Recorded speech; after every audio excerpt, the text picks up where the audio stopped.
I would like to save as much time as I can today for a special project that we're working on. I'm joined on stage by Kim Lansford, Justin Lansford, and also Gabe.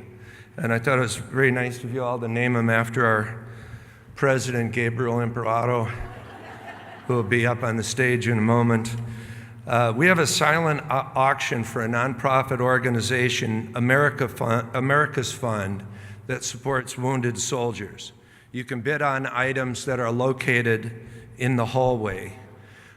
We're going to be doing this again next year. So for those of you who have already mentioned, and those of you who think of it, that you had something that you could have donated, please think about doing it next year.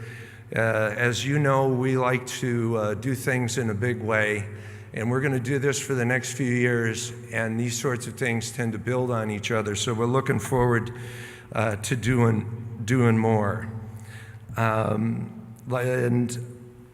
About a year ago, we got this idea to do something for a nonprofit that helps out wounded warriors. And as we always do, I think our board and our staff does a great job of trying to find individuals to help from the membership to get something done. And we were talking about the project, and we thought maybe we should get someone to be the face of the project, a member. And immediately I thought of Kim.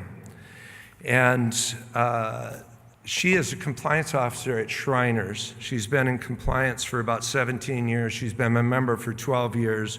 She's one of the most positive people I ever met.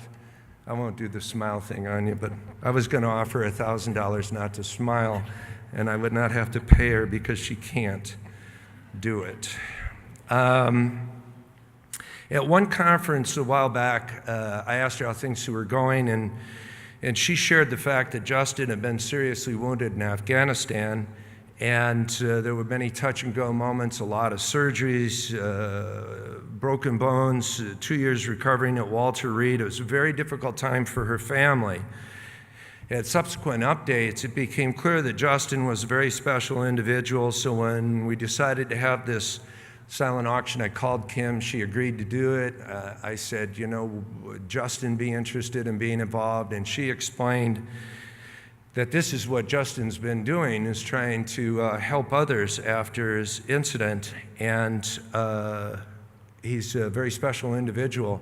As a matter of fact, John Benson, who's one of our vendors, caught me yesterday, and he said, I flew down on the plane next to Justin and Gabe, and I want you to tell these people that this individual is a shining light. And I got to tell you, I did a lot of research on Justin, and it is absolutely true. He is working on his degree in international studies and Islamic world studies, and he has hand-biked the Chicago and Boston marathons. And Justin, I'm sure that during your many speeches and interviews on national news and trips to the White House and hanging out with the president in your hospital room, that you've met a lot of people and got a fair amount of attention, and that at times I bet you wish there was a little more attention that could have gone to your family, because they've been extremely helpful, obviously. And so today we get to make this a little bit more about the family, is because these people are your mother's peers. She's been helping these people, networking with them, teaching, and she has helped guide these folks, some of these folks, just like you. She has helped guide you, and you have helped guide other injured soldiers. So as you know, Justin, she's an exceptional individual, and we would like to have you all share a few words. Before we do that, though, I would like to ask anyone who has ever served their country in the military, reserves, law enforcement, fire rescue, EMT, or any of those sorts of areas to please stand.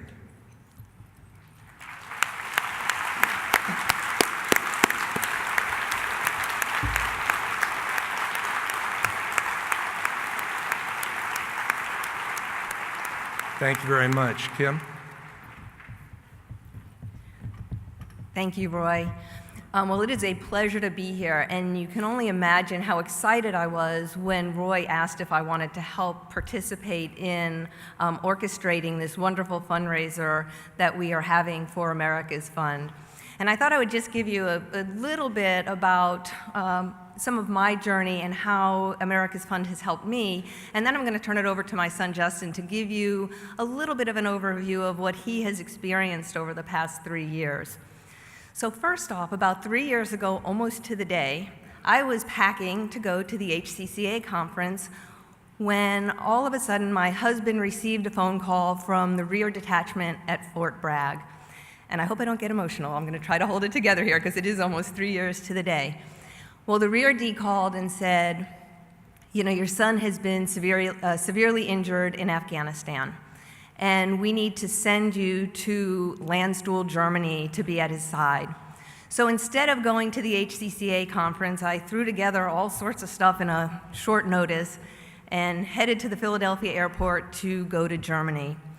And my first experience with America's Fund and their sister organization, the Semper-Fi Fund, was upon landing in Germany. The weather that spring was pretty extreme, so it was really hot one day and really cold the other day. And while we were there, America's Fund made sure that we had the scarves and the gloves and whatever we needed in order to be able to weather or to survive in the elements.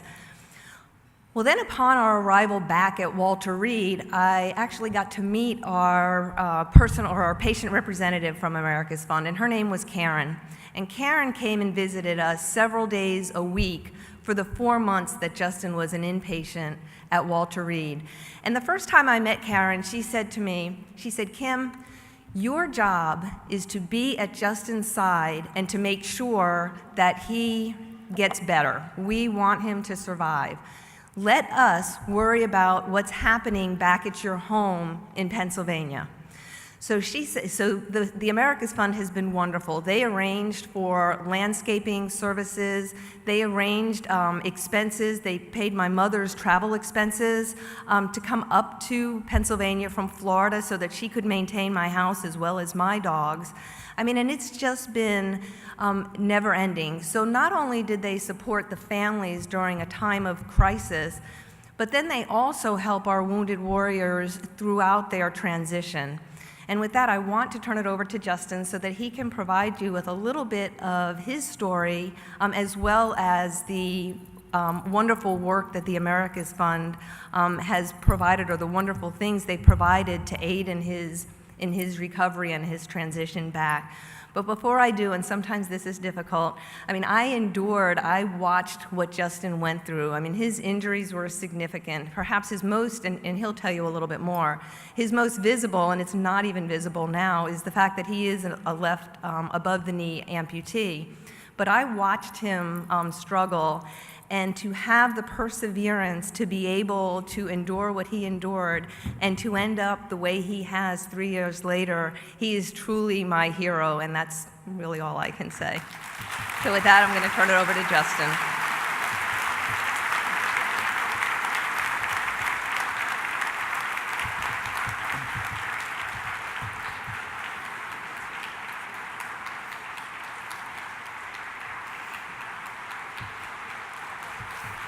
Thanks, Mom.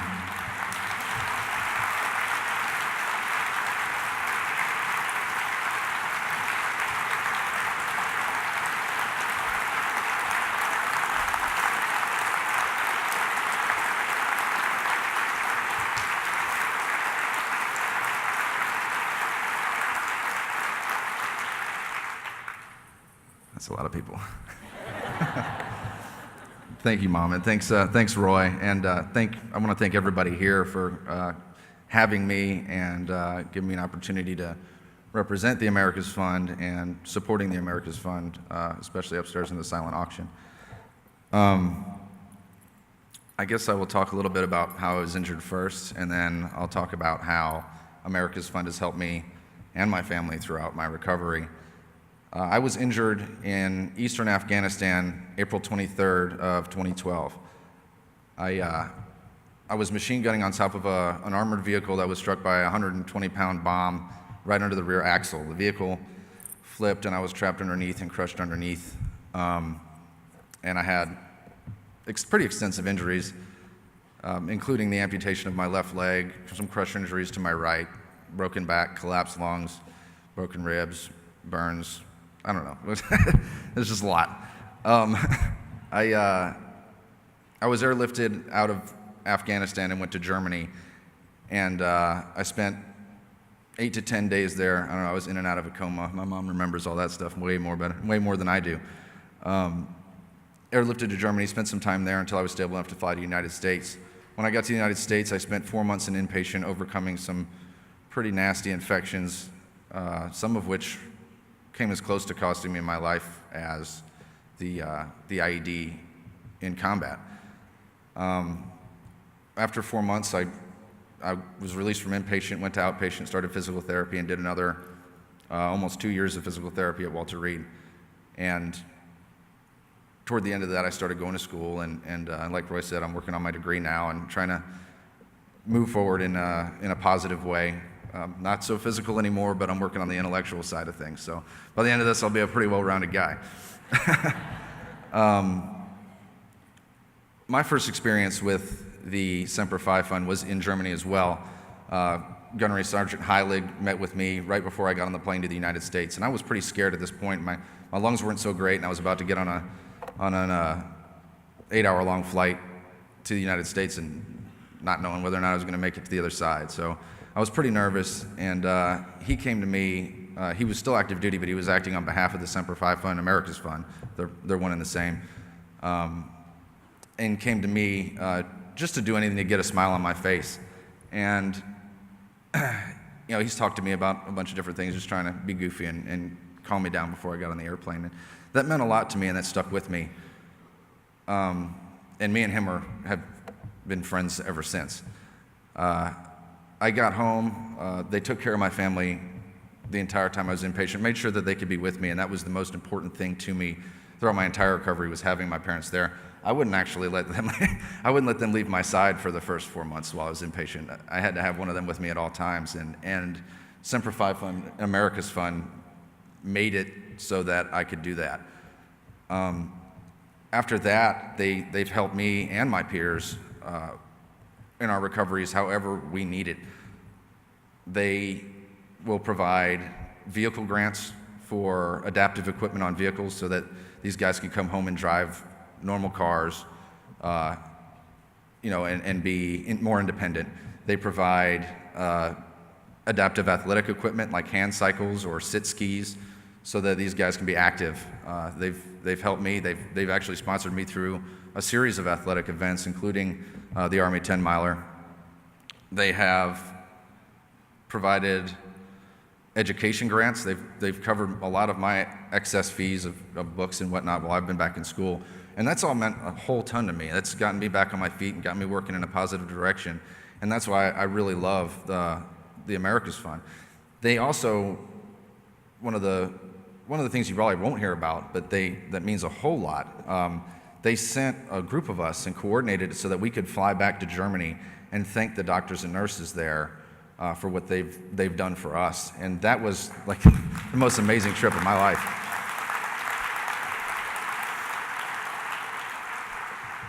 So again, not so much for me anymore. I'm on the up and out, and I'm doing great.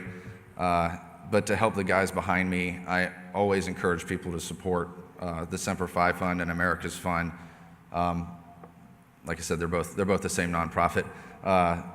To support them so that the guys behind me can get just as good a treatment as I did coming out.